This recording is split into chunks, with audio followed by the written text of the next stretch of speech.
Et bonjour à tous, et nous voici partis pour un nouveau Flash Info Moto. Sur quoi? Sur la nouvelle Indian FTR. Déjà, petit récap.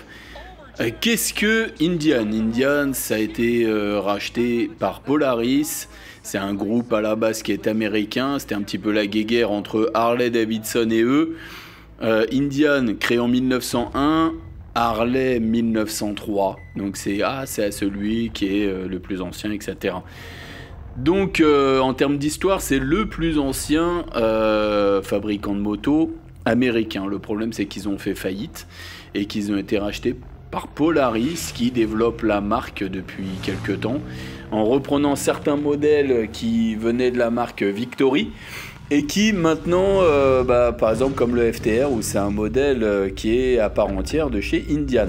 Il est inspiré tout droit du flat track, où il s'en sort plus que très bien, puisqu'il me semble bien qu'ils sont champions de flat track. Ça fait partie un peu des styles de course qu'on peut retrouver aux États-Unis. Regarde sur YouTube, course de flat track, tu verras, c'est pas mal.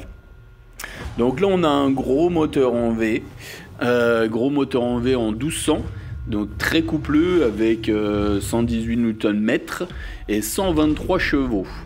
On a plusieurs versions qui existent, dont le premier modèle de FTR qui est bridable en A2, donc bien sûr qu'il ne va pas faire 123 chevaux, il est à 95 chevaux, bridé en 47,5.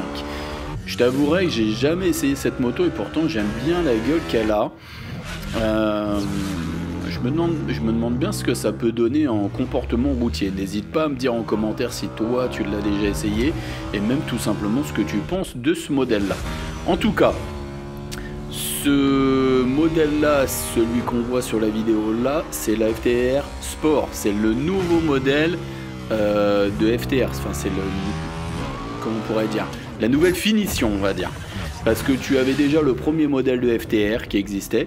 Donc on est sur une base de prix quand même à 14 490 €, 95 chevaux, 47,5. Ça pique un peu quand même. Ça pique un peu. Dessus, tu as derrière la FTR Sport qui va être à 17 190.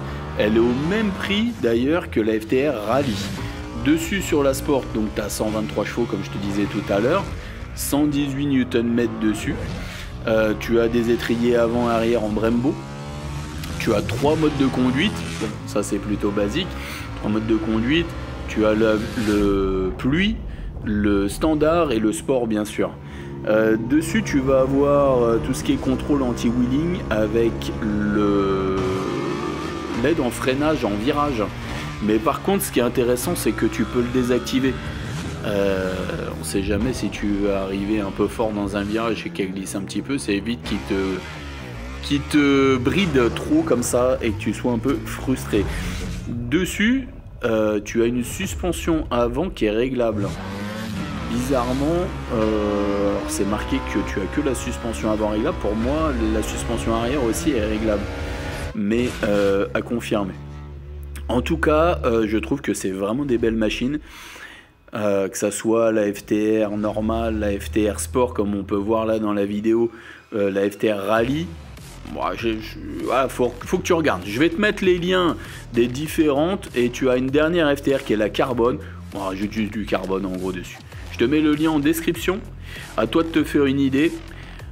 N'hésite pas à me dire en commentaire ce que t'en penses et puis on se retrouve très bientôt. Allez, ciao ciao.